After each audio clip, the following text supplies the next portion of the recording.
The investigations are still not concluded.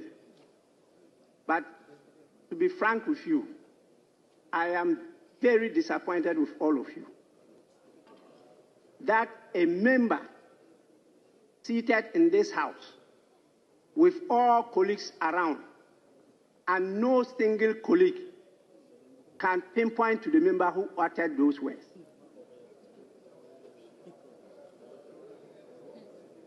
Even those of you sitting together, the three of you that have been identified, the zone is on the tray.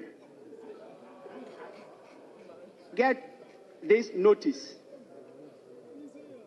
Majority members, with your numbers watching the minority, you are telling me that none of you can identify the person who spoke.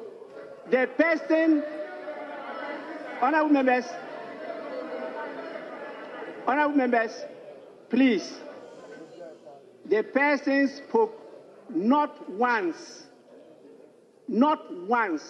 but twice.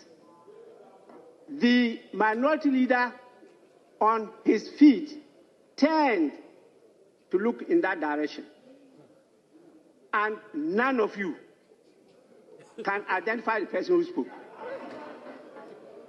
I'm very disappointed. What is even shocking, with all the cameras and the CCTV,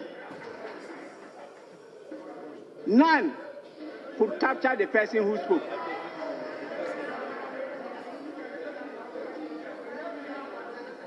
Honorable members, these are serious matters. And when they are properly brought to me, I take action. Shouts, noise will not compel me to take action. You know what to do.